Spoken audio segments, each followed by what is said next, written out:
Greetings, citizens, and welcome back to the Hidden Dagger Inn. I'm your host, I'll Pee on You, your go-to source for everything Ashes of Creation. Tonight, we're going to be embarking through a journey of the lifeblood of Vera.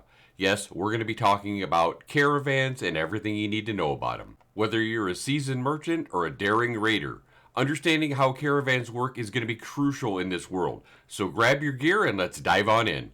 In Ashes of Creation, caravans are not just a mode of transport. They're a dynamic system designed for player interaction. These mobile treasure troves are essential for trading, city development, and even sparking some of the most epic PvP battles the game has to offer. But you ask, Peon, what makes them so vital? Well, let's find out. Caravans are the backbone of the economy in Vera. They will allow players to transport goods between nodes, sell rare items, and supply materials for city development. Without them, progress would pretty much grind to a halt. Caravans will play a crucial role in transporting goods and can be customized with various components to affect their stats, such as speed, capacity, and durability.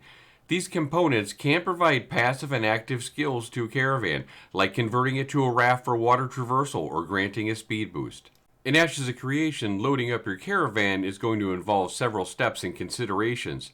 Due to the game's detailed economic and player versus player systems, with the aforementioned components to affect their stats, such as speed and capacity and durability as we mentioned before, caravans can be loaded and launched from caravansaries, which are the default service building in the node's village stage 3 and up. Players will interact with the caravan master at these caravansaries to construct, load, and launch personal caravans. The caravan system is going to be designed with a player focus on choice and strategy, including the selection of the routes and launch windows to avoid potential PvP engagements. The economic aspect of caravans is also deeply integrated within the game's currency system. Glint is a bound currency that can be traded for gold at the commodities vendor, with the gold value dependent on the demand for the commodity at the destination node and its distance from the originating node. This system encourages players to undertake longer and riskier journeys for potential and greater rewards. But with high reward also comes high risk.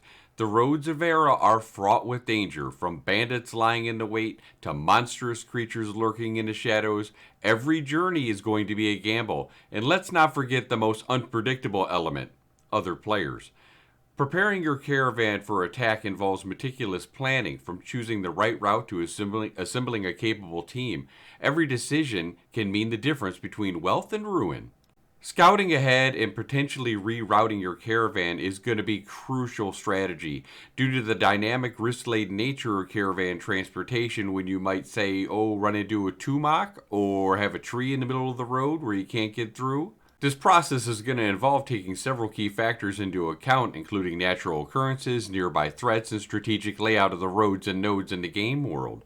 The game features a detailed environmental system where seasons and events can affect the accessibility and conditions of the roads as well. For example, pathways open up during the summer might be closed during the winter due to snow. Ice can make roads slippery, and the caravan events can lead to environmental hazards, such as blocking the road. Such dynamic changes necessitate careful planning and potential rerouting to ensure a safe and efficient transport of your goods. Ashes of Creation are influenced by node progression and can be upgraded to enhance transportation speeds and safety. The road system is influenced by an advancement of the nodes, with larger roads connecting major roads and smaller roads, or veins, extending to the other areas. Upgrades can affect the quality, safety, and speed of the caravan on these roads. And this brings us back to the aforementioned scouting, because it's an essential activity, so you're going to need to make sure you bring enough players to do proper scouting before and during a caravan's journey. It allows players to assess the current conditions of their chosen route, anticipate potential challenges, and make for informed decisions on whether to proceed or find an alternative path. Using this proactive approach can significantly reduce the risks associated with transporting your valuable commodities that you worked many hours, I'm sure, to put together, and give you a higher success rate for your caravan missions. For those engaged in the economic and PvP aspects, being well versed in the intricacies of scouting and rerouting will be invaluable. It's not just about avoiding the immediate dangers, but also about optimizing your route for efficiency, safety, and profit. Engaging with the community, staying informed on the latest game updates, and actively participating in reconnaissance can greatly enhance your trading endeavors in the game. Whether you're defending a caravan or plotting its downfall, strategy is key. And here's where things get really interesting. Things to remember: communication and teamwork are your best allies. Along with having to worry about players attacking your caravan, you also have the Highwayman system, which is designed to add an in-depth and strategy to the caravan experience, rewarding players for their performance in caravan attacks and defenses. This system records both successful and failed caravan engagements, offering rewards that will increase over time based on the player's history in these events. PvP seasons are also going to play a role, rewarding player performance in the caravan system and along with other PvP activities over the season's duration, with rewards like gear enhancements, achievement ranks, currency, and possibly more detailed player health bars. Caravan destruction is another key aspect where a destroyed or despawned caravan becomes wreckage, containing some of the cargo that it was transporting, while the rest is going to be lost. Attackers can loot this wreckage for resources, which may require summoning an empty caravan from a nearby node to transport the goods back. Defensive and slowing abilities can be used against the caravans, while basic attacks won't slow them. Caravans have a collision priority system, meaning they can push players and mounts out of their way rather than being stopped by them. If you do manage to take down that caravan and steal somebody's stuff, which they almost assuredly will be respawning and heading on their way back, the first thing is to approach it with caution. The aftermath of the caravan ambush can attract unwanted attention from opportunistic players and dangerous creatures. Along with approaching with caution, you're going to want to first survey the area to use your skills to detect any hidden dangers. Most likely, there are a few hidden players hiding, waiting for an opportunity to strike, while the rest of their team is on their way back. So you're going to want to secure the perimeter and get a group and assign roles. Some should stand guard while others loot.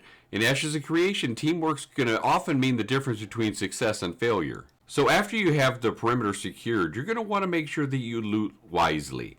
If you don't have a caravan available for you to use and summon to grab the crates, you're going to want to focus on the valuable items, resources, rare materials, and artifacts that can be worth a fortune. Use your inventory wisely. Prioritize items based on value and necessity. Now lastly, it's going to be quick. Time is of the essence. The longer you linger, the more likely you are to attract unwanted attention. Efficient looting is a honed skill over time, and that group is still probably on their way back looking for revenge. Also, if you're planning on looting caravans, you definitely want to bring a caravan with you, because otherwise you're going to be missing out on a lot of gold from taking it in. It's also important to remember, if you are going to be attacking caravan, that every action in Ashes of Creation has consequences. Looting a destroyed caravan can affect your reputation and alignment, so choose wisely. The incentive and risk systems for caravan PvP ensures that there's going to be consequences for both attackers and defenders. Attackers face potential impacts on their progression paths, and also gear degradation, and reputation effects, which can affect their interactions with other players. Conversely, defenders also navigate risk in protecting the caravan, contributing to a dynamic and engaging PvP environment.